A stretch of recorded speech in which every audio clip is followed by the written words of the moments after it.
Mis amigos, buenas noches. Hay un pensamiento en el libro de los Hechos, en el capítulo número 26. Hechos de los Apóstoles, capítulo 26, versículo número 14. Y habiendo oído todos nosotros, habiendo caído todos nosotros en tierra, oí una voz que me hablaba y decía en lengua hebrea: Saulo, Saulo, ¿por qué me persigues? Dura cosa te es dar coces contra el aguijón. ¿Qué les parece si nos colocamos en pie y oramos? Querido Padre Celestial, gracias por la oportunidad de reunirnos otra vez para estudiar su palabra. Gracias, Señor, por los ángeles que nos acompañan. Gracias por su Santo Espíritu que nos dirige. Gracias por los amigos y amigas presentes. Gracias por los hermanos y hermanas que hoy apoyan este programa con su presencia. Gracias por todos aquellos y aquellas que nos siguen en cualquier lugar del mundo. Padre amado, permita que su Espíritu Santo hoy nos traiga palabra de vida para la vida eterna. Que las palabras que sean pronunciadas aquí no sean palabras de un hombre, sino las palabras suyas, Señor, para gloria de su nombre y salvación de las almas. Diríjanos, Señor, que cada persona que escuche este mensaje pueda tener una estrecha e íntima comunión con usted, y que el propósito del mismo pueda alcanzarse, que los corazones, Señor, las mentes sean impresionadas, que decidan seguirle a usted y vivir para la gloria de su nombre. Es nuestro anhelo y oración, y lo pedimos en el nombre de Jesús. Amén. En la serie Dios te busca, hoy queremos hablar brevemente acerca de la experiencia de un hombre conocido como el apóstol Pablo. Hay una frase que aparece en el versículo 14 del capítulo 26 de los Hechos. Primero es bueno decir que la experiencia del encuentro entre Jesús y Pablo se registra 3 veces en el libro de los Hechos. Número 1, capítulo 9. Número 2, capítulo 22. Y número 3, capítulo 26. Si usted se detiene y compara cada uno de los relatos, descubre que hay detalles que se van sumando.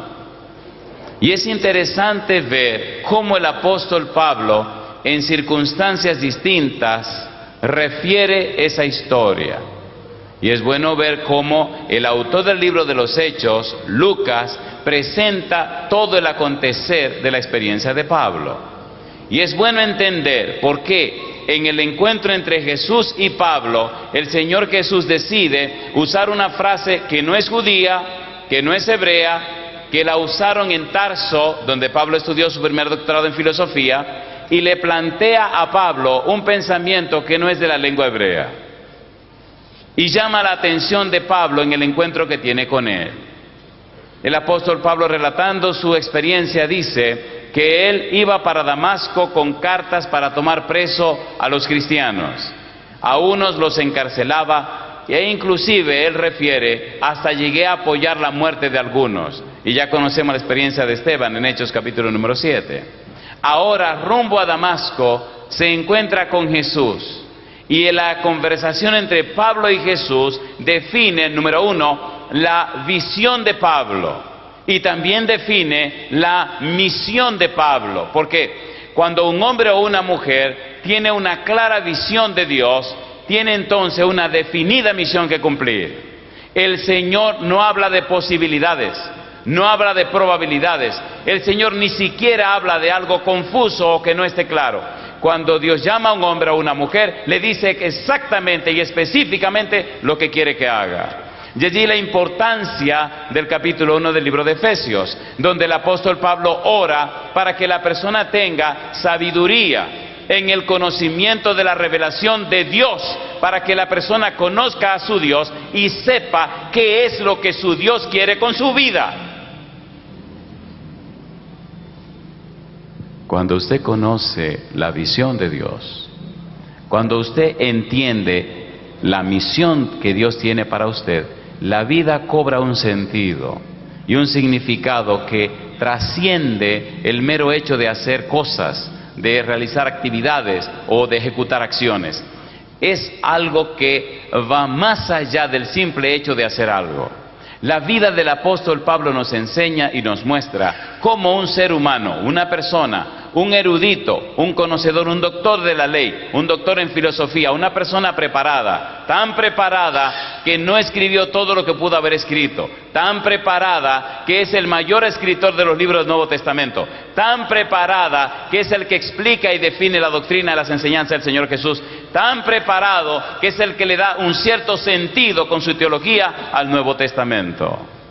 Pablo, el apóstol, Pablo, el escritor, Pablo, el teólogo, y hoy día muchos se enloquecen con tanta sabiduría de Pablo, y sin embargo, el apóstol Pablo expresa que tiene que darle leche y no vianda, porque no son capaces de llevarlo todavía.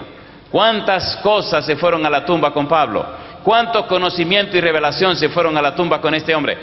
Asimismo con el Señor Jesús, pero gloria a Dios, que prometió el Espíritu Santo para revelarnos las cosas que necesitamos saber. Esta noche queremos hablar de un Pablo que se encontró con Jesús y de un Pablo que entendía su misión.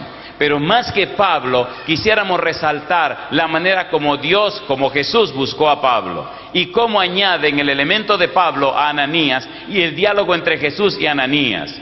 Todo ser humano, como Pablo, toda persona, como el apóstol, tiene una clara misión con su vida en la tierra. Hasta que usted no descubre esa misión a través de la visión, su vida carece de mucho sentido y significado. No es lo que usted quiera, es el propósito de Dios para su vida. En el versículo 14 del capítulo 26 aparece la frase: dura cosa te es dar coces contra el aguijón. Es una frase pagana, no es una frase hebrea.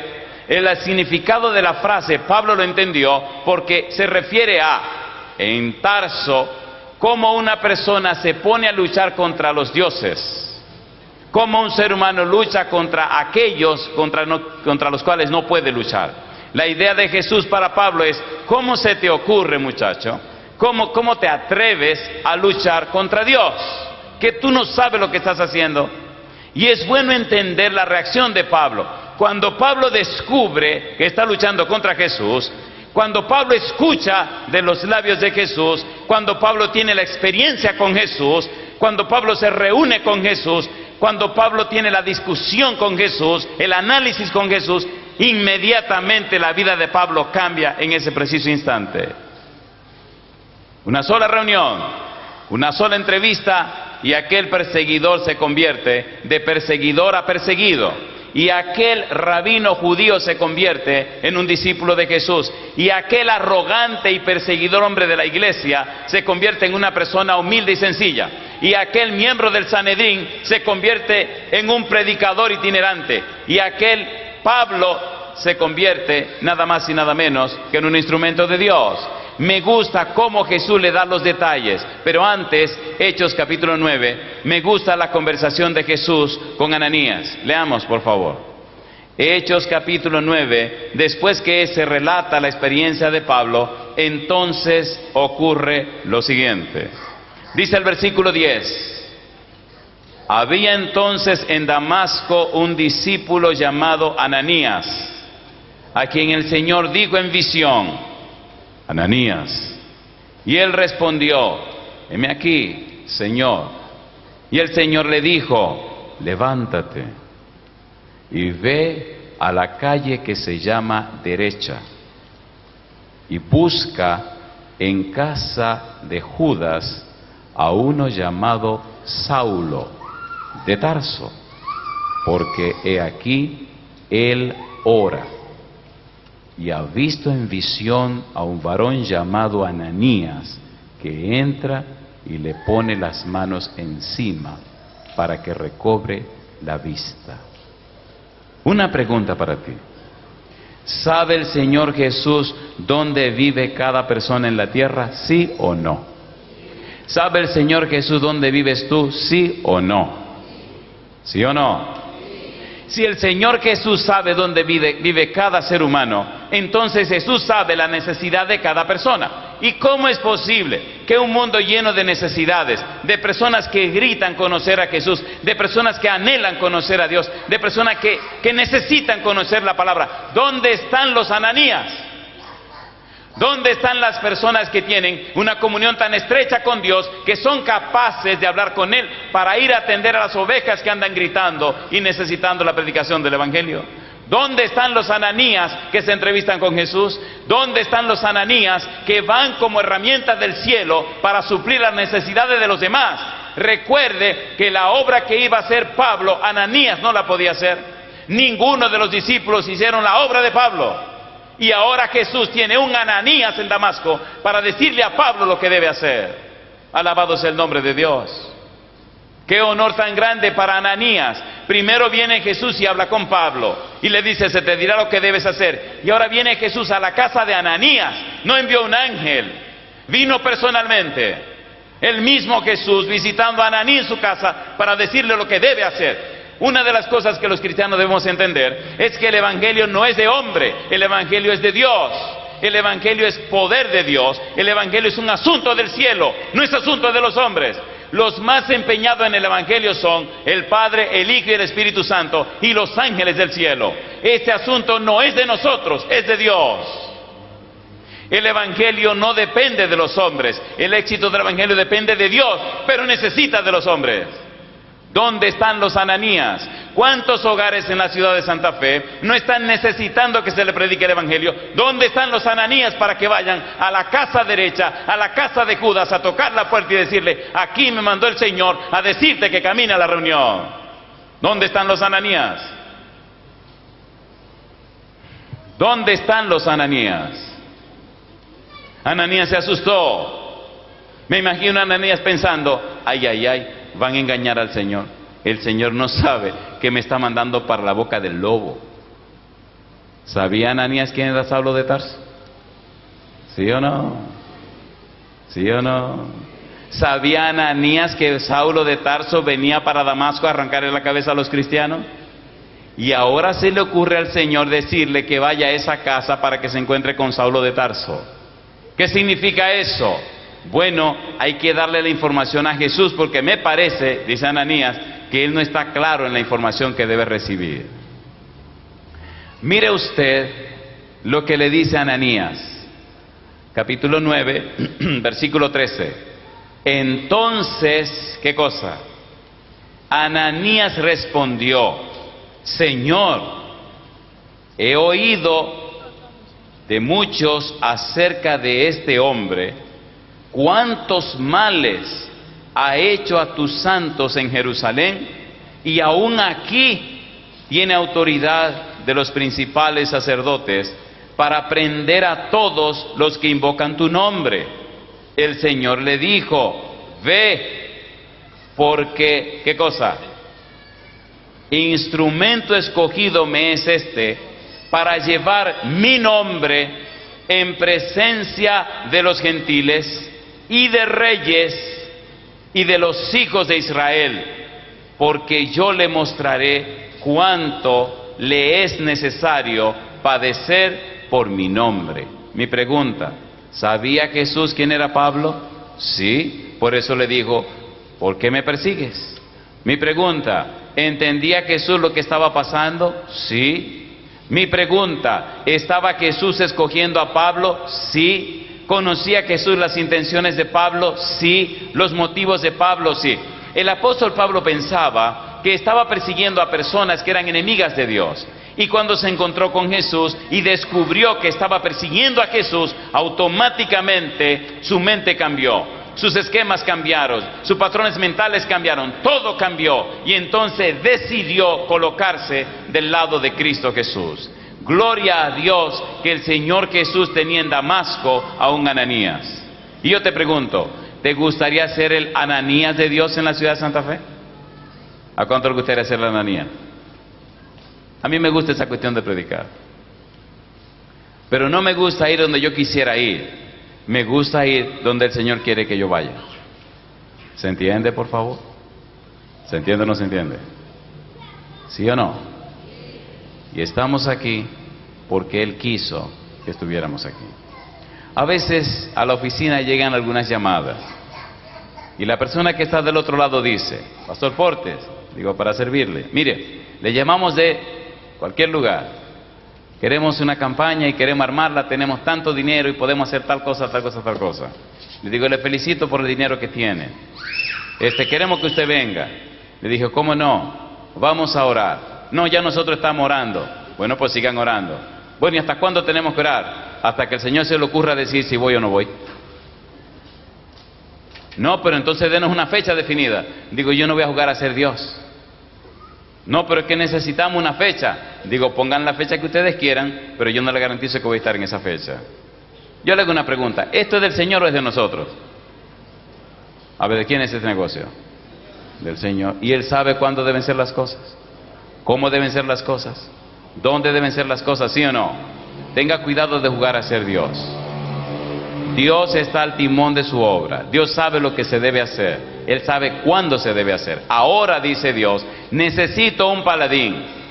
Necesito un tipo tan preparado y con tanta energía que empieza a removerlo todo. ¿Y en quién pensó? En Saulo de Tarso, en Pablo. Pero tiene un Ananías para que vaya y hable con Saulo y sea el instrumento de Jesús en el cambio de la vida de Saulo. Esta noche quiero hacer énfasis específicamente en los detalles que Jesús le da a Saulo y compararlo con los detalles que Jesús da acerca de su propia vida. Recuerde que la misión que Juan inició es la misma misión que siguió Jesús, es la misma misión que siguieron los apóstoles y es la misma misión que siguió Pablo y es la misma misión que debe seguir usted y debo seguir yo. Presentar el Evangelio con el poder del Espíritu Santo, pero un Evangelio que cambia y transforma la vida de la gente. Un evangelio basado no en argumentos, sino en el poder de Dios que hace posible que la gente tenga una nueva oportunidad. Por ejemplo, capítulo 26, mire los detalles.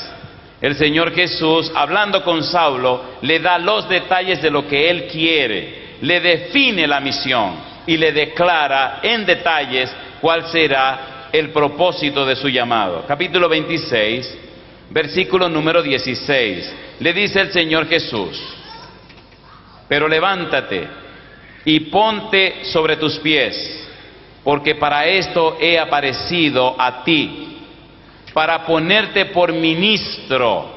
¿Y qué más dice? Y testigo de las cosas que has visto y de aquellas en que me apareceré a ti, librándote de tu pueblo y de los gentiles a quienes ahora te envío. No sé si recuerdan la idea de Pempo y Apostelo. Te envío, Pempo, me entrevisto contigo, Pempo, te hablo a ti, Pempo, tenemos un diálogo, Pempo, analizamos la situación. Luego, entonces, sales de mi presencia con una visión clara, con los detalles de la misión, y sale a cumplir una misión. Yo te envío. No te envía un hombre, te envío yo. No te envía una persona, te envío yo. La autoridad de tu predicación sale de mí. El poder que necesitas te lo doy yo. Tú estás representándome a mí. No hay nada que temer. Cuando usted sale de la presencia de Dios, cuando usted va a cumplir la misión de Dios, no tiene nada que temer porque Dios viene con usted. Alabado sea el nombre de Dios. Y es lo que Jesús le está diciendo a Pablo. Hace algunos años trabajaba en la Universidad Adventista Dominicana de mi país. Trabajaba en la Facultad de Educación y en la Facultad de Teología. Ahí pasamos 5 años enseñando. Pero mi corazón no era para estar en un aula de clase. Había pasado toda mi vida enseñando. Yo quería ser un pastor de iglesia, un simple pastor de iglesia, un sencillo pastor de iglesia, un predicador del Evangelio. Y el rector de la universidad me decía que no. Un día llegó a la universidad el presidente de la Unión. Yo le oraba a Dios: yo no quiero estar en estas 4 paredes enseñándole a estos muchachos, explicándole las cosas, y quién sabe si después no hacen nada de lo que uno le enseña. Afuera hay un mundo que se pierde, personas que no saben del Evangelio y otros que no tienen ni el interés ni el espíritu de ir a hablarle. Yo quiero salir de aquí. Ese día había una junta de gobierno de fin de año Este presidente de Unión ya descansa en la paz del Señor. Y después de comer se sentó en las gradas de la cancha que había ahí frente a los edificios. Cuando voy cruzando, iba para la biblioteca, dije, esta es mi oportunidad. Y voy y le digo, Pastor Félix Río, necesito hablar con usted. Oh, sí, cómo no, profesor, siéntese aquí. Le dije, mire, yo tengo aquí trabajando 5 años. Me aprobaron esto, me aprobaron aquello, pero mi interés no es esa cuestión de que me estén aprobando cosas. Yo quiero ser un pastor de iglesia. Yo quiero salir al campo, estar con los hermanos en las iglesias. Yo quiero salir a predicar el evangelio. Pero entonces el rector fulano de tal dice que no, que no, que no. Entonces dice, pero es que hay muy buen testimonio de usted, le está yendo muy bien en sus clases, mire, se aprobó. Digo, no, a mí no me interesa nada de eso, las almas se están perdiendo, denme una oportunidad de salir afuera, yo quiero ser un pastor. Está bien, ¿qué le parece si lo dejamos salir por 2 años? Le dijo que hagamos un trato, pastor. Yo salgo por 2 años y después de los 2 años, entonces estudiamos el caso otra vez. Muy bien, va saliendo el rector de la universidad y lo llamo. Y entonces le dice el presidente de la Unión, fulano, tiene que dejarlo salir a vivir su experiencia ministerial. Y entonces le dice el rector de la universidad, no, que yo no lo puedo dejar salir. Digo, ¿cómo que no? Oiga el otro. Y le dice el presidente de la Unión, tiene que dejarlo salir. Está bien, dice el rector, pero solo va a salir por 2 años. Y yo me río y le digo, no hay problema. Salgo por 2 años y a los 2 años analizamos la situación. Sí, a los 2 años tiene que volver. Bueno, dejemos que pasen los 2 años y hablamos después de volver.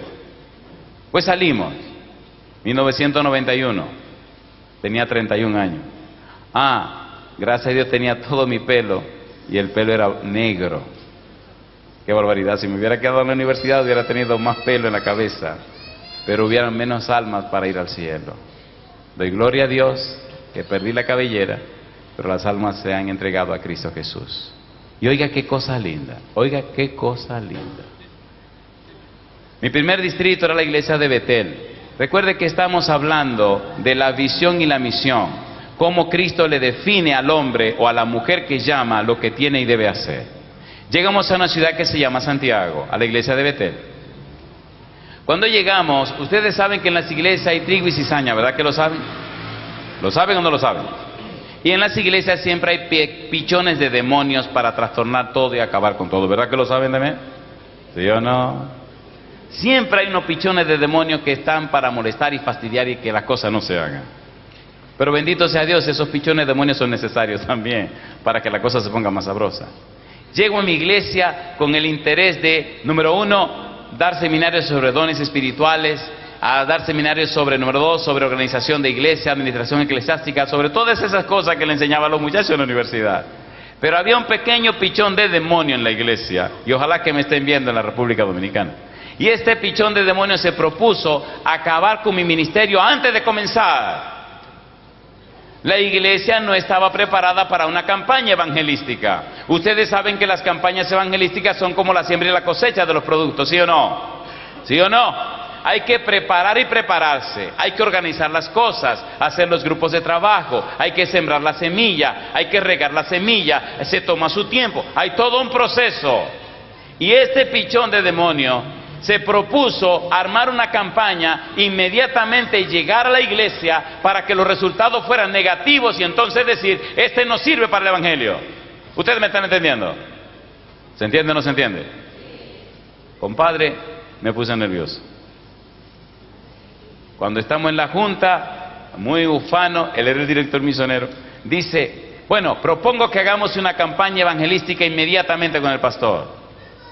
Le digo, oiga hermano, eso es una locura porque ¿ustedes han preparado la iglesia para una campaña? No. ¿Tienen por lo menos 100 personas recibiendo estudio bíblico? No. ¿Tienen candidatos para bautismo? No. Entonces, una locura, ¿qué es lo que usted está diciendo? Uy, siguió asusando el asunto y los hermanitos contentos. Sí, llegó el profesor, sí. ¿Y qué da campaña y qué hace evangelismo? ¿Y votaron que sí? Digo, pero mira qué barbaridad. Hoy el asunto lo llevaron a la conferencia.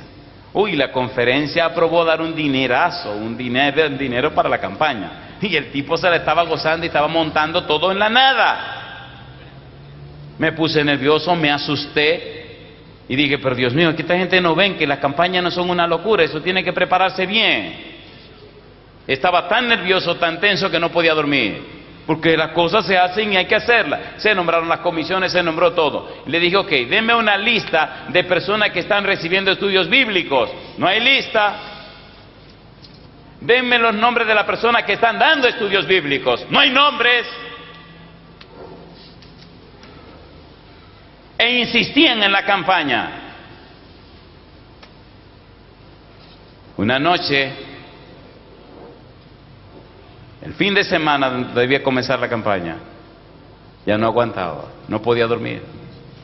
Me levanté y me arrodillé y le dije a mi Señor llorando, Señor,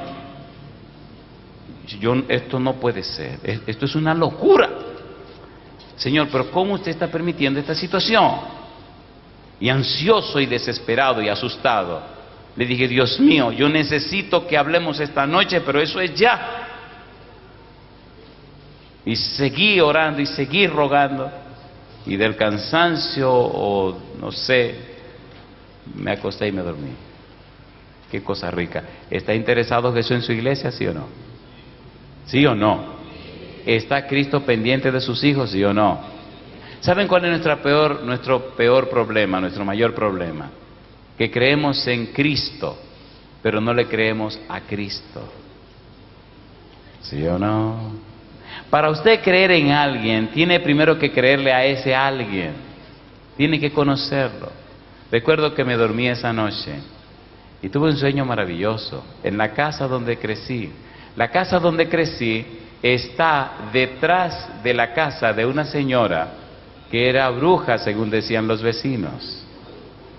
Y contaban experiencias espantosas de aquella mujer. Tenía una sola pierna, usaba muletas, y tenía un solo diente en toda la boca. Mire si el cuadro era tétrico y terrible. La señora tenía detalles tan interesantes, que en el patio de su casa tenía árboles de frutales de diferentes frutas, y cuando ella salía y volvía, ella sabía quién entró al patio y quién tomó fruta y de dónde la tomó. Y yo era el que vivía del otro lado, era un vecino, y no había ningún tipo de empalizada entre una casa y la otra. Así que había una mata de limoncillos. ¿Saben lo que son limoncillos? Bueno, son una frutita chiquita que usted le quita la cáscara y tienen una bolita por dentro y son bien dulces. No se preocupe, no ha perdido ninguna cosa. Y habían muchas avispas. ¿Saben lo que son avispas? Siempre pasaba a la mata de limoncillo, tumbaba los limoncillos que me daba mi deseo, me lo comía, hacía un hoyo en el patio y echaba la basura y la cubría. ¿Qué ustedes creen? Cuando la viejita llegaba, Filomena se llamaba, le decían Filó. Cuando llegaba Filomena con su muletita, iba y se paraba exactamente donde yo enterré la basura. Y con la muleta hacía ra, ra, ra, ra, y destapaba. Y entonces me llamaba, Andresito, y yo salía. Y me decía, esa limoncilla, porque ella era del vecino país de Haití, esa limoncilla está verde, esa limoncilla te puede hacer daño. Y yo venía y le decía a ella, ¿y quién le dijo a usted que yo estaba comiendo limoncillo? Y decía, aquí está la basura, esa limoncilla está verde, tú tienes que dejar que la limoncilla se madure. Y entonces le decía, Filo, pero dígame una cosa, ¿y quién le dice a usted que yo me comí el limoncillo y enterré la basura ahí? Y me decía, yo siempre sé lo que pasa en mi casa. Una pregunta, ¿le habla el diablo a su gente? ¿Sí o no? Entonces no puede que eso hablar a su gente.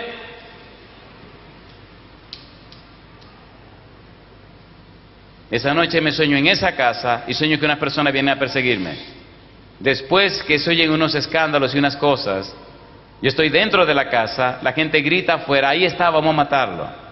La casa era de madera, de repente empiezan a caer como si fueran rocas, como si fueran piedras, pum, pum, pum, pum. Cuando miro por la rendija hacia afuera, veo unas personas inmensamente altas, vestidos con una vestimenta azul cielo, y fuerte así, rubio, fuerte, y la gente corría despavorida. De repente siento que hay alguien dentro de la casa, y cuando me doy la vuelta y miro, hay un personaje de pie, que la cabeza le llega al techo de la casa. Era una casa de esas casas viejas, que tienen un techo en forma de V, invertida, pero bien alto. Y aquel gigante, mi cabeza le da un poquito cerca de la rodilla, un poco más para abajo de la rodilla. Veo este gigantesco, y cuando lo miro, de una vez pienso, digo, bueno, ¿y este será el Señor Jesús? Y cuando lo miro, le digo, pero... Y él me dice, no, Andrés, yo soy número 2. Número 1 está detrás de ti. Y cuando yo oigo que este ángel dice eso, oigo una voz detrás de mí, una voz tan dulce que me dice, Andrés, aquí estoy. Vine. ¿Qué es lo que quieres saber? Cuando yo escuché esa voz tan hermosa, corrí hacia adelante al gigante que tenía y me abracé a sus piernas y empecé a llorar. Le dije, Señor, perdóneme, Señor, y no hallaba qué decir. Me dijo, no te preocupes, no tengas miedo, vamos con la campaña. Ya los ángeles vinieron, tú no estás solo, déjame a mí, yo me encargo. Cosa linda, mamacita. Es un viernes por la noche, al otro día por la mañana, me dijo, Andrés, el director de cantos y la directora de cantos, quítalos de ahí, no quiero que canten. Ve, diles que dije yo que ellos no pueden cantar, que respeten mi iglesia. Como no, me desperté, eran como las 3 de la mañana, me levanté, me di un baño, comencé a cantar, agarré mi Biblia y empecé, loco que amaneciera el día. Llegué a la iglesia tempranito, abrí yo la iglesia, empezó la mañana, y cuando comenzó el servicio de canto, fui y le dije al director de canto, venga para acá. Y fui y le dije a la otra jovencita, venga para acá. Lo llevé a la oficina pastoral y le dije, yo no sé qué diablura es la que ustedes están haciendo, pero una cosa le digo a los dos, se me callan la boca y se me sientan ahí. Anoche el Señor me dijo que ustedes no pueden estar cantando aquí, que respeten la iglesia, y empezaron a llorar. Y empezaron a llorar. Digo, así que siéntense. Se sentaron. Esa noche empezaba la campaña. El pichón de demonio, ¿se acuerdan? El pichón de demonio tenía todo armado. Lo que no sabía es que el Señor había enviado a los ángeles para trabajar en la campaña. Escuche, por favor. Empezamos esa noche la campaña. ¿Sabe lo que ocurrió? Que todo el mundo se animó a buscar gentes, amigos, familiares. Una cosa increíble. Se llenó tanto la iglesia que corriendo hubo que hacer un circuito cerrado para que los hermanos vieran la campaña abajo. Arriba la iglesia llena.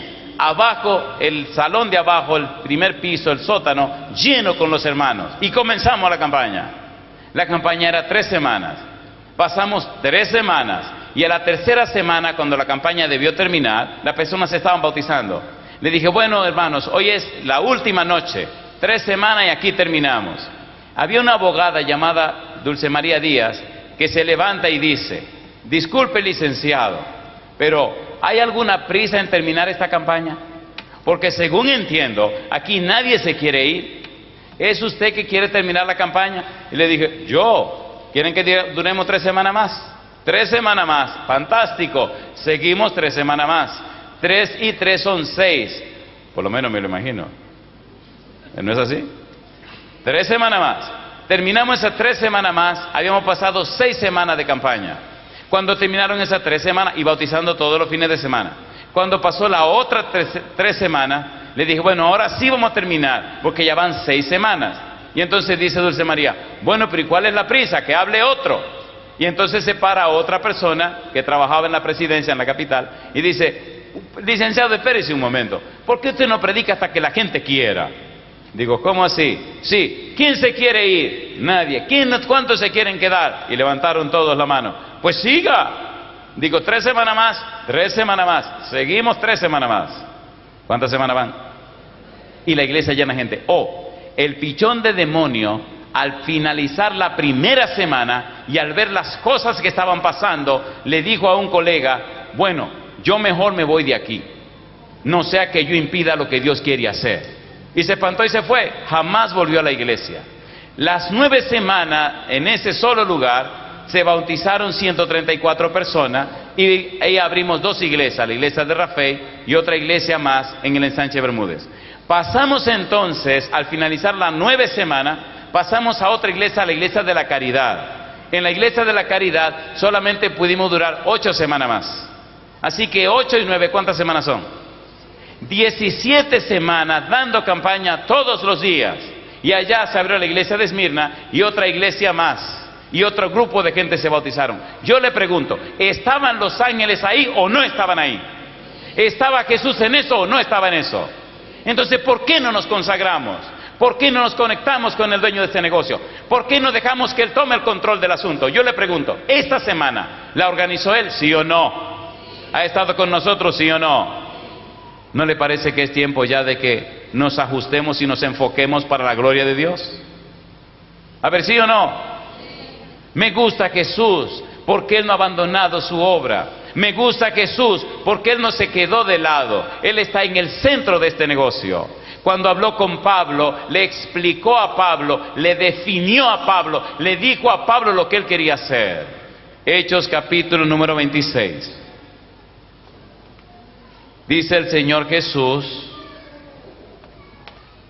versículo número 17, librándote de tu pueblo y de los gentiles a quienes ahora te envío, para que abras sus ojos, para que se conviertan de las tinieblas a la luz y de la potestad de Satanás a Dios, para que reciban por la fe que es en mí perdón de pecados y herencia entre los santificados. Pablo, esto es lo que yo quiero que tú hagas. Y yo le pregunto a usted, ¿le gustaría saber exactamente lo que Jesús quiere que usted haga? ¿A cuánto le gustaría saber exactamente lo que Él quiere? ¿Se atreve a colocarse en pie conmigo en este momento? Qué lindo será cuando cada miembro de iglesia sepa exactamente qué es lo que Dios quiere que haga. Aquí entre nosotros hay personas que en su corazón saben que su vida cristiana no ha sido todo lo que debería ser. Aquí hay personas que tienen necesidades reales, con familiares muy cercanos, con amigos, con personas que quieren, pero que están atrapados o atrapadas por alguna situación. Y necesitan el poder y la gracia de Dios para que esas personas sean liberadas y libertadas. En nuestro medio hay personas que están luchando con su decisión de ser bautizados. Hay personas que tienen que resolver situaciones. Hay personas que ya tomaron su decisión, pero hay cosas que tienen que ser arregladas. Hay personas que en su corazón arde el anhelo de servir a Dios. Hay personas que han viajado de lejos para venir este fin de semana con el empeño y el interés de convencer al pastor Portes para que vaya a aquella ciudad a presentar una campaña. Hay otros que se me han acercado y me han dicho, pastor, ¿por qué no se queda una semana más? Otros me están diciendo, estoy orando para que venga un mes completo con su familia. Siento y veo que de alguna manera el Espíritu de Dios está quemando corazones presentes para que se interesen en el santo evangelismo. Veo cómo adultos, jóvenes y niños están enfocados por la gracia de Dios en el cumplimiento de la misión del Señor. Para todos ustedes tengo buenas noticias. El Señor Jesús está pendiente y está presente en el cumplimiento de su voluntad. El Espíritu de Dios está trabajando, pero necesita de cada uno de nosotros. Yo quisiera orar en esta noche, en forma muy especial. Ya hicimos pasar adultos, ya hicimos pasar ancianos, ya hicimos pasar jóvenes, e inclusive hicimos pasar a los que están en el valle de la decisión. Pero hoy, a mí me gustaría hacer una oración muy especial por un equipo de personas de nuestra iglesia, que son la mayoría de los miembros de la iglesia. Si este ejército de personas decidieran hoy colocarlo todo en las manos del Señor, les garantizo que Dios haría maravillas. Y me refiero a nuestras queridas mujeres. ¿Verdad que si las mujeres quisieran, ocurrirían cosas maravillosas? ¿Sí o no? Cuando usted llega a una iglesia, ¿qué le gusta? ¿Que le reciba un hombre o que le reciba una mujer? Digan la verdad. ¿Quién le gusta que le reciba? Bueno, yo prefiero que me reciba una dama. Las damas tienen una gracia y un sabor. Dice la sierva de Dios que hay una obra que solo las mujeres podrán hacer. Muchachas, ¿no les parece que debemos orar por ustedes hoy? ¿Cuántas creen que deberíamos orar por ustedes? ¿Se atreven ustedes hoy a consagrarse a Dios? ¿A dedicarse a Dios? ¿Seguro? ¿Cuántas de las damas presentes tienen en este santo evangelio más de 40 años? Todas las muchachas. Oiga, muchas muchachas que tienen más de 40 años en este negocio. Esta noche mientras cantan, tengo entendido que nos van a cantar. Yo quisiera orar esta noche por todas las damas. ¿Pueden pasar las damas aquí al frente conmigo? Cuando me digo las damas me refiero a las mujeres. No creo que esté ofendiendo a nadie, ¿verdad que no? Vengan muchachas, solo las muchachas, vengan para acá. Si usted tiene menos de 90 años, pase al frente. Si tiene más de 95, no venga. De 90 para abajo. Las damas, vamos a orar con las damas. Si entre ustedes aparecen damas, bendito sea Dios, benditas sean las mujeres.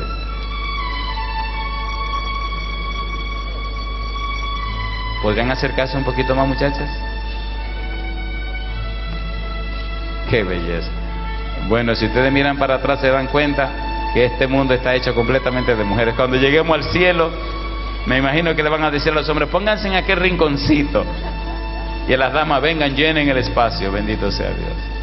¡Wow! ¿Se imaginan todas estas muchachas predicando el evangelio en Santa Fe? Pero miren qué ridículos se ven los hombres. Miren para allá, miren. 4 gatitos, diría que en mi país. Adelante.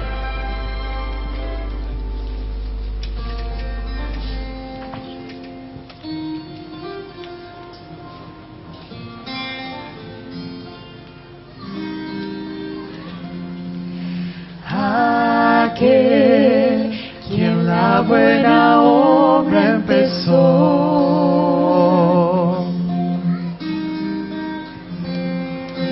aquel quien la buena obra empezó, será fiel en completarla. Él es fiel en completarla. El que la comenzó será fiel en completarla en ti.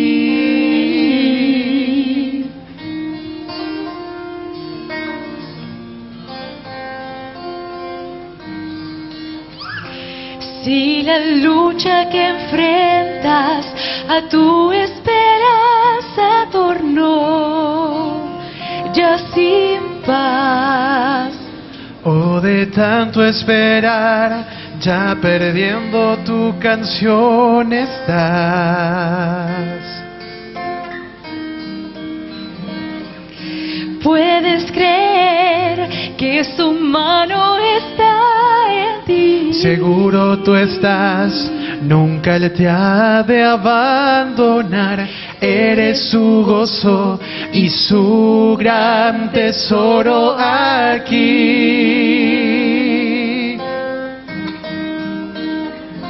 Aquel quien la buena obra empezó.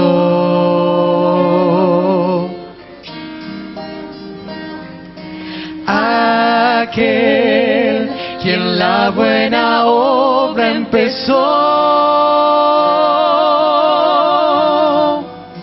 será fiel en completarla. Él es fiel en completarla.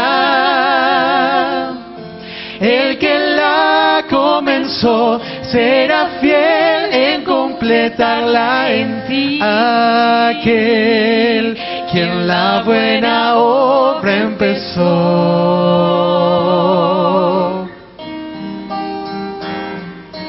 Aquel quien la buena obra empezó, será fiel en completarla. Él es fiel en completarla. El que la comenzó será fiel en completarla en ti.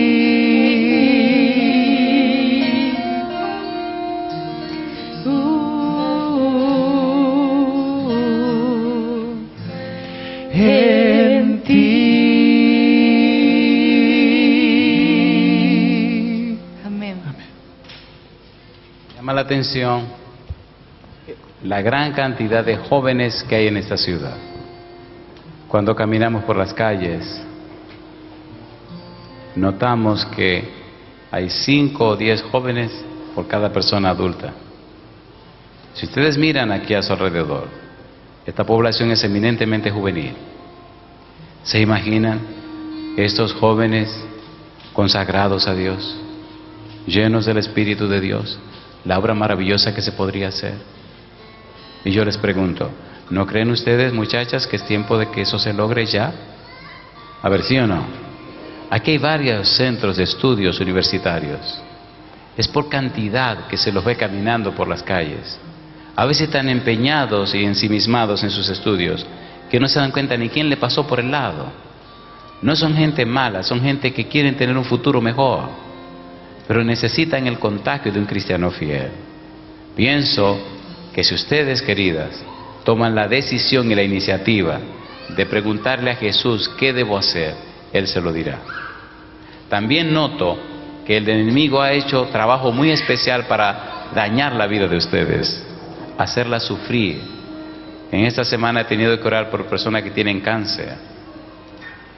Mañana tengo que orar por una niña que se llama Alfonsina. Aquí está su papá. Tuvimos un diálogo hoy. La niña tiene cáncer en la médula ósea. Los médicos dicen que ya no se puede hacer nada. Ese padre tiene su corazón transido de dolor. Y hoy me comunica que esta semana pasada le dijeron que su mamá tiene cáncer. ¿Se imaginan cómo estará el corazón de ese hombre? Su niña con cáncer en la médula ósea y su mamá con cáncer. Y él está aquí con nosotros esta noche. Él dice, yo no soy religioso, pastor. Yo no soy de ninguna religión. Pero ya los médicos no me pueden ayudar. Me hablaron de venir aquí. Yo sé que ustedes no son de esos que andan haciendo show con asuntos de milagros. Pero si pudieran orar por lo menos. Mañana queremos ir a esa casa. Queremos orar con esa familia.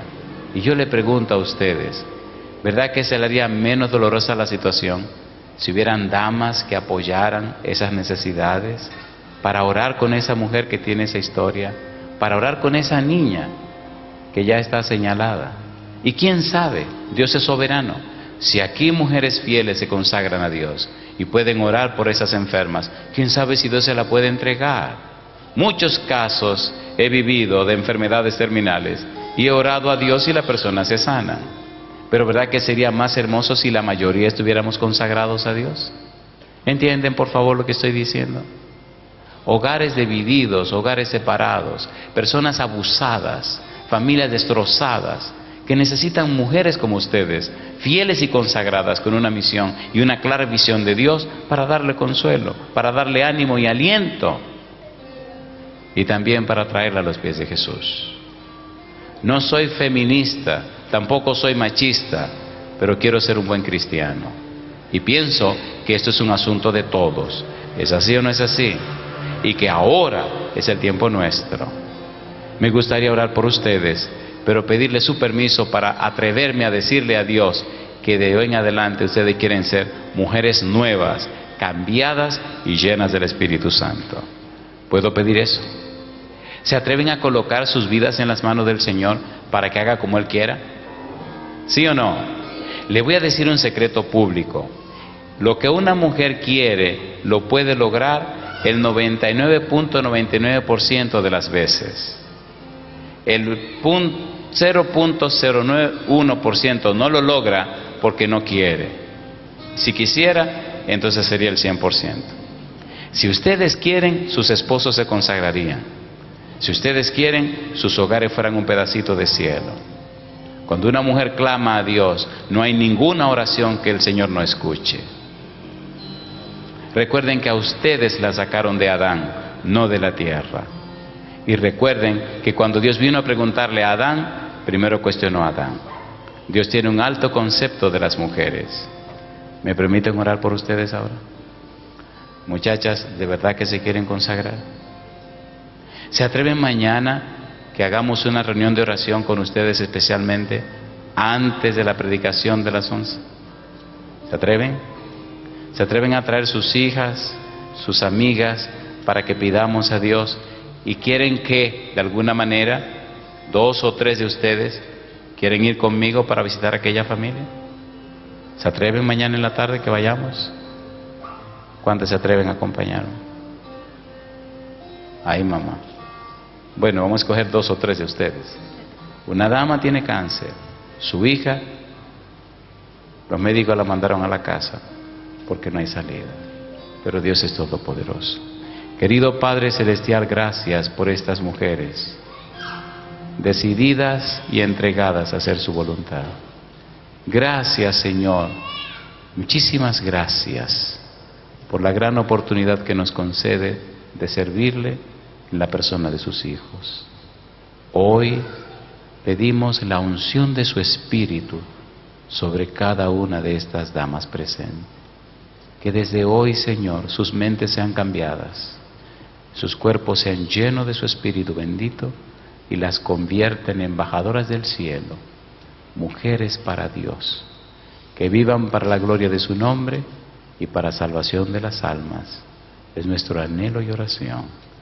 En el nombre de Jesús. Amén, Señor. Amén.